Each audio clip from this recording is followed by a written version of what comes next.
menyesal. Maka di dalam Al-Quran Tarauna, mereka itu nanti di hari kiamat mereka akan melihat neraka jahil. Wah, betul seperti kata Allah dalam Al-Quran.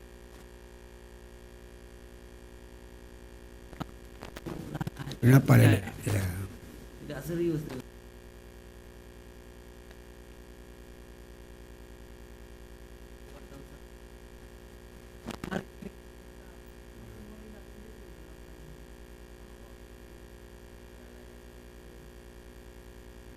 Menyesal. Bisa seperti itu.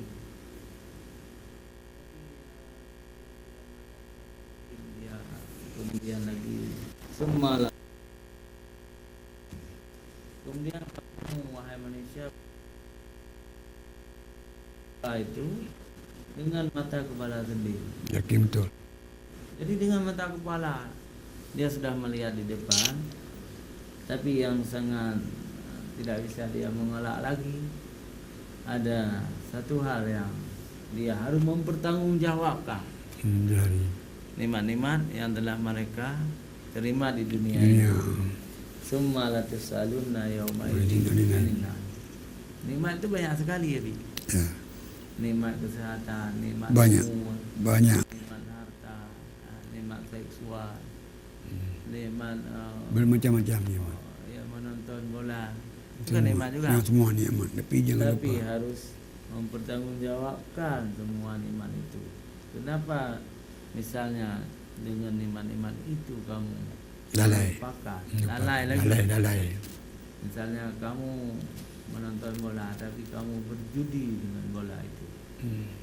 Kamu menonton bola, kamu ngantuk, tidak salat, tidak salat isya, tidak salat subuh misalnya. Itu dosa-dosa besar. Termasuk dalam rumah Al-Haqq Takatsur. Ya, Melalaikan segala-galanya. akan diminta pertanggungjawaban oleh Allah Subhanahu wa taala di hari akhirat kelak. Barangkali Abi ingin bertanya, ingin menambah? Begini, memang banyak masyarakat kita, Ustaz, di antaranya yang sesuai dengan ayat yang kita bacakan tadi, Al-Haqq Takatsur, banyak yang dilalaikan. Lebih-lebih musim ini, musim zaman sekarang, zaman ini, zaman demam Piala Dunia itu. Jadi memang umumnya, jadi kita sudah melalaikan tu. Tapi ada juga yang tidak melalaikan, tapi banyak umumnya melalaikan, tinggal salat, telat salat, kadang-kadang terjerumus kepada bertaruh tu. Itu sangat-sangat dosa kita tu. Kadang-kadang demam bola adanya. Kemudian ada juga yang merugikan kita sendiri ni, kadang di mana-mana warung kopi itu berserak-serak tu. Itu banyak faktor-faktor yang merugikan kadang-kadang. Itu memang termasuk dalam suatu ayat kita baca tadi juga tu. Kemudian banyak juga orang yang berburu, sibuk untuk berdagang, sibuk macam cara dan lupa perintah Allah.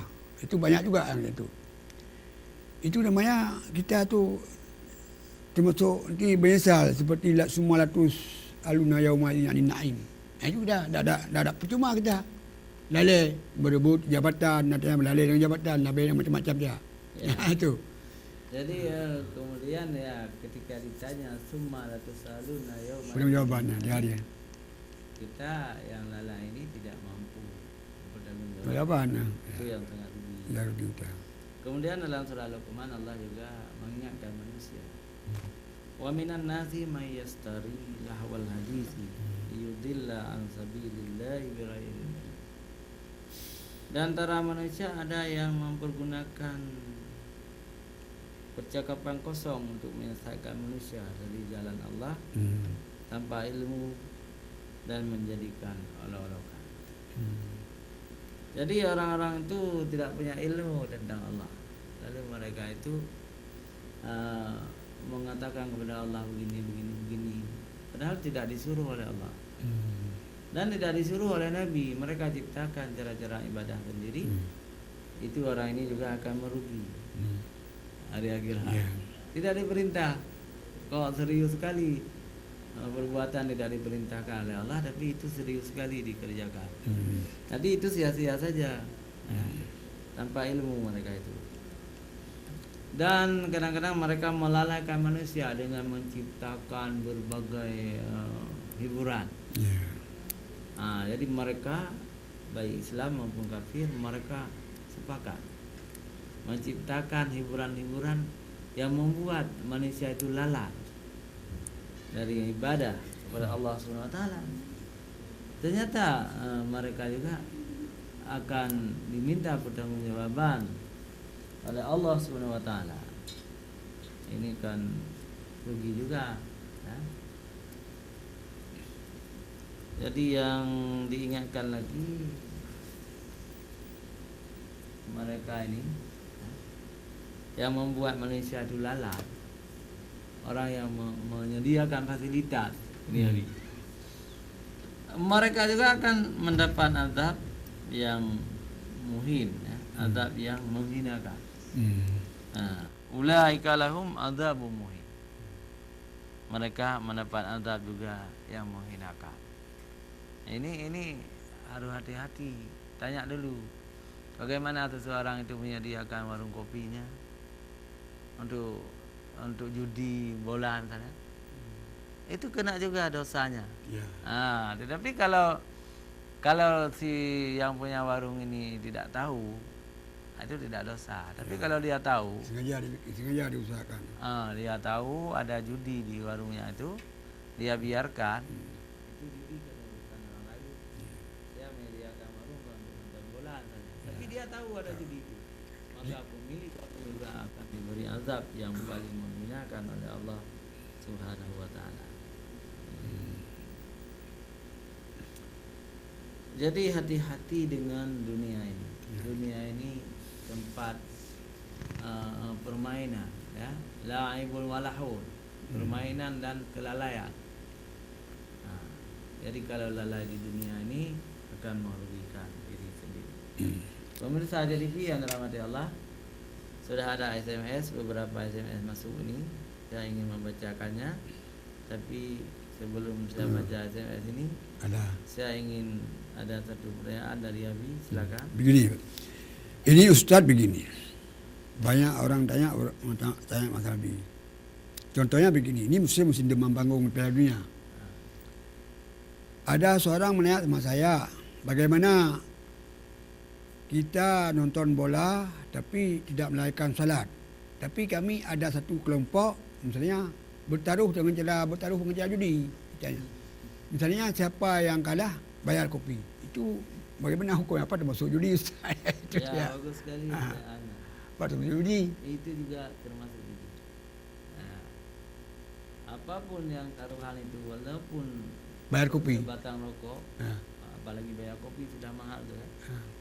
Itu termasuk judi. Tetapi kalau mereka malam ini dibayar oleh si A, tidak mesti yang kalah juga. Bayar tukar-tukar sekali. Itu tidak judi. Tidak ada hubungan, ya. Ya betul. Itulah yang banyak. Tapi kalau sudah ditentukan duluan, siapa yang kalah, mari kita tebak-tebak skor. Siapa yang kalah, nanti bayar mie dan bayar kopi. Walaupun sedikit. Itu dosa besar. Ya. Dosa besar. Termasuk judi juga. Termasuk judi. Ya. Apalagi judi resmi.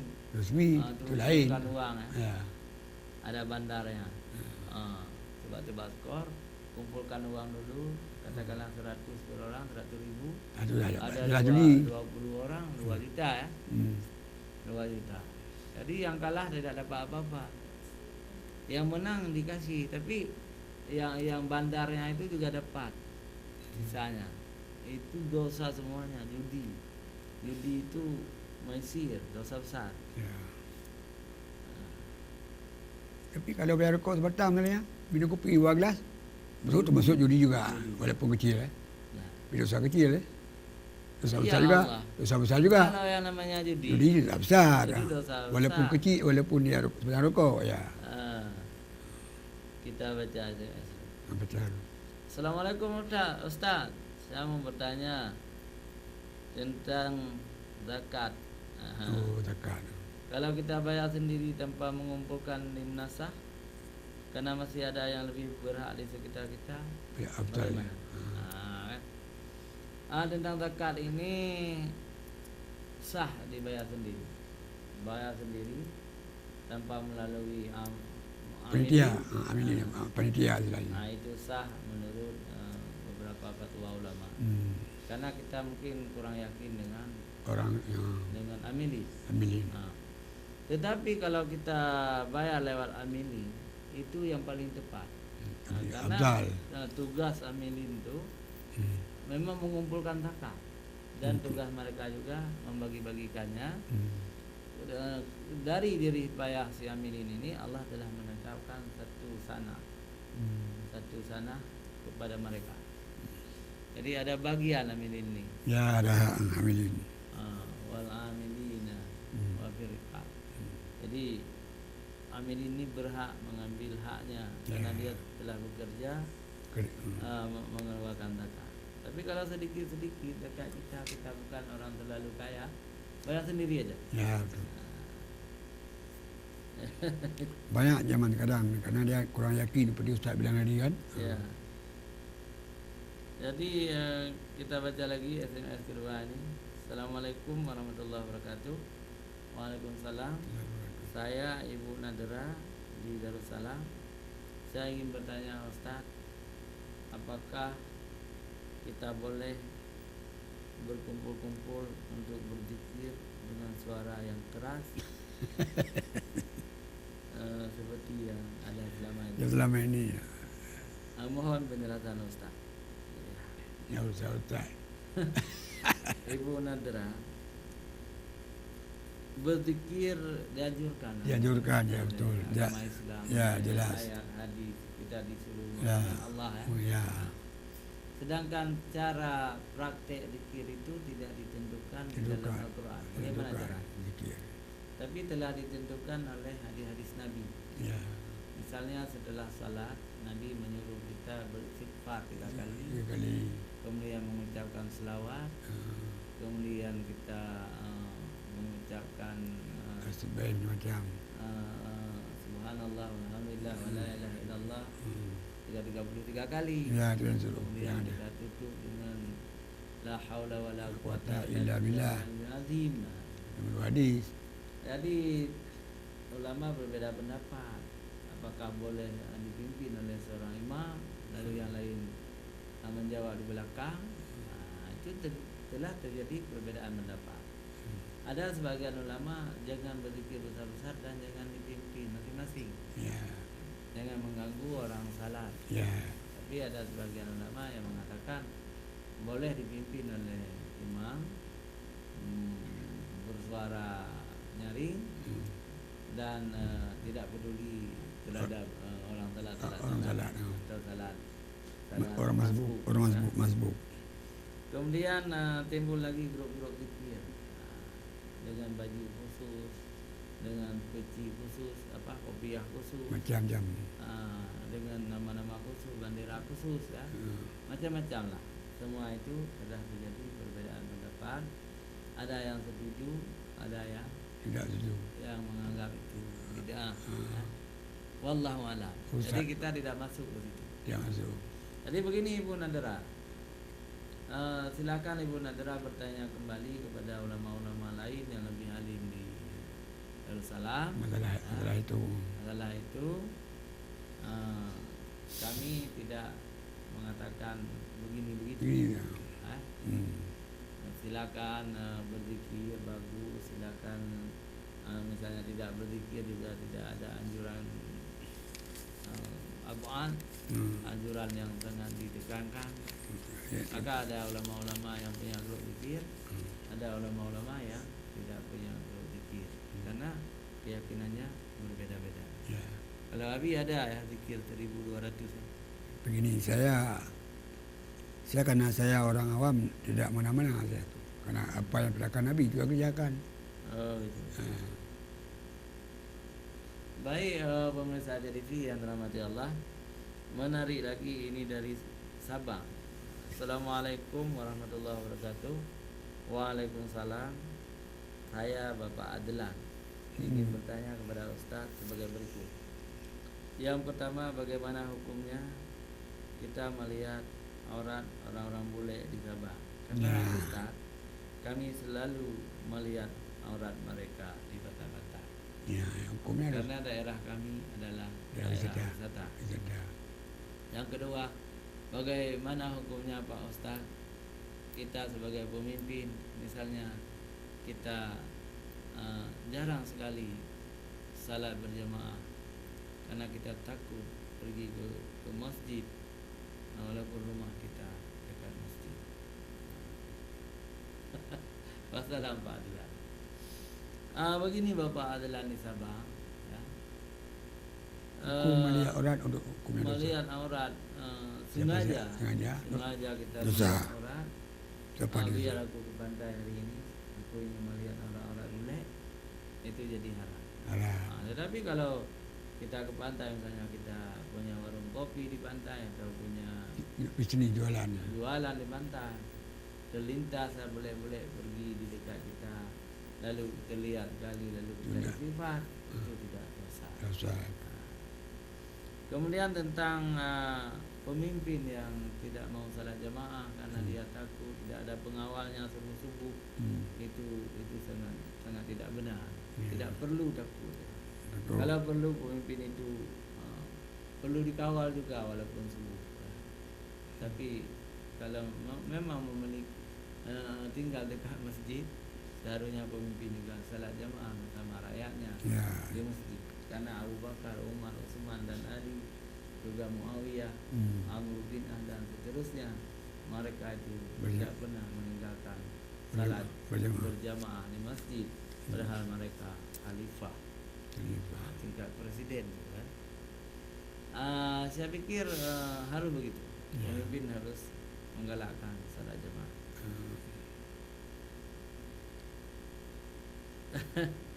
Silakan lebih ada lain. Ya. Ini ada hubungannya juga. Tapi yang sering saya lihat Ustaz gini, memang sama, pertanyaannya hampir sama. Kenapa sih banyak orang-orang yang tu bahkan bukan atasan kita lagi, pemimpin di atas lagi, pemimpin segala pemimpin dunia akhirat, tapi agak jarang tengok saya berjamaah. Agak jarang tengok berjamaah di mana-mana masjid. Pertanyaannya tadi kan, pemimpin dunia akhirat tu kan. Ini ya, misalnya ada juga kita ni tokoh ulama besar, banyak pemimpin di atas, presiden ataupun gubernur. Jadi sering kita tengok, bukan jarang berjamaah. Sebenarnya harus berjamaah adalah sebenarnya ada orang murid Isya ni kadang-kadang sama sekali tidak ada. Itu kena Ustaz. Baik, itulah ya. Kadang-kadang sudah jadi pejabat, ya, sudah takut pergi ke masjid, ya. Atau dengan alasan lain sibuk. Ada juga beberapa profesi lain yang seperti itu, misalnya dokter. Dokter itu karena banyak kali pasien juga jarang ke masjid. Mereka itu selalu salat di dalam kamar itu, ya. Artinya itu bukan dari Islam. Jadi siapa yang menentukan harus buka praktek jam-jam salat? Kan manusia. Mungkin dari barat itu. Seharusnya dokter Islam harus membuat praktek yang tidak menyibukkan waktunya di tengah maghrib. Gitu. Jadi jangan tengah maghrib dari luar. Tengah maghrib waktu ibadat sebenarnya. Tapi siapa yang bisa merubah ini? Memang kalau tersinggung pada masalah doktor, memang bukan kita salah doktor. Memang musimnya lain, ada waktunya, pagi sudah lain. Bukan, itu sudah salah Habib. Ya, waktu praktek Yang menentukan praktek itu Tuhan atau manusia? Manusia. Manusia. Ya, salah yang waktu itu ya. Kalau manusia, kita jangan ikut barat. Ya. Jangan ikut orang Amerika, jangan ikut orang kafir. Kita harus memilih Kapan? waktu yang tidak mengganggu salat kita. Mungkin waktu praktek itu harus dihentikan antara jam 6 sampai jam 7 malam. Atau jam 8 malam. Artinya 2 jam itu tidak ada praktek. Mungkin memberi waktu itu kepada masyarakat, memberi waktu itu kepada Allah. Jadi doktor pun harus datang ke masjid berjamaah. itu yang jarang. Ada juga. Memang tidak ada karena praktek dokter selalu jam 5 sampai Iya. jadi jadwal-jadwal itu ditentukan oleh orang-orang kafir, dicontek oleh orang Islam. Seharusnya orang Islam itu Rubah waktu. harus menyesuaikan diri dengan syariat. Ya. Contoh lain, Hari Minggu. kalau Abi tidak bayar listrik itu dua bulan dipotong terus, Dipotong terus. diangkat padu. Minyak bubuk yang ini. Mereka tidak peduli apakah itu punya janda, punya Oh, orang miskin. Anak mau tahu. tidak mau tahu. Coba bayangkan di mana lagi pekerjaan itu menjadi ibadah, hanya menyakiti hati orang. Masyarakat. Padahal di dalam Islam ibadah itu ada dua, Ya. ibadah mahdah dan ghairu mahdah. Air mata. Ibadah mahdah itu ibadah wajib yang diperintahkan oleh Allah. Ghairu mahdah semua pekerjaan itu menjadi ibadah Ibadah. sepanjang pekerjaan itu tidak menyakiti hati orang. Bagaimana orang-orang listrik itu memotong listrik karena terlambat janda-janda itu membayar sehari 2 hari karena sang janda itu belum dapat uang. Apalagi orang miskin. Jadi orang-orang yang kerja di listrik itu tidak ada pahala, tidak menjadi lagi kerjanya itu sebagai Ibadah. ibadah. Padahal di dalam Islam 24 jam manusia itu beribadah, ibadah secara mahdah dan ibadah secara ghairu mahdah. Jadi potong-potong listrik itu tidak lagi jadi ibadah karena menyakiti hati yang punya rumah. Ya. Itu juga termasuk di PDAM. Ya. Nah, sedikit lupa dibayar sudah potong meteran. Coba bayangkan janda-janda, anak yatim di rumah itu, orang miskin 2-3 hari sampai 4 hari tidak disambung. Betapa menderita orang miskin. Kalau orang kaya ada masalah kan? Tidak pernah selalu bisa dibayar kan? Tapi menyakiti hati orang miskin itu membuat pelakunya itu berdosa. Jadi ini sudah peraturan nasional. Seluruh Indonesia begini. Aceh bukan nasional. Ya. Aceh punya hukum sendiri, punya Ada adat ismu. sendiri. Ada ismu namanya. Kita orang Aceh ini punya akhlak sendiri. Ya. Sesuaikan semua peraturan pemerintah itu dengan syariat Islam. Budaya kita. Kalau tidak kan apa juga syariat Islam. Memang kita selalu mengikuti jejak orang. Meniru orang. Memang selalu kita tu meniru orang. Semua. Iya. Dalam hal apapun. Ya. Baik, saya baca lagi ya. Banyak masuk SMS. Pemirsa JTV. Assalamualaikum warahmatullahi wabarakatuh. Ustaz, apa boleh puasa Syawal digabung dengan puasa wajib? Terima kasih atas jawabannya. Wassalamualaikum warahmatullahi wabarakatuh. Faham tepat. Baik pemirsa JTV yang dirahmati Allah, jangan kemana-mana. Kita kembali setelah jeda iklan.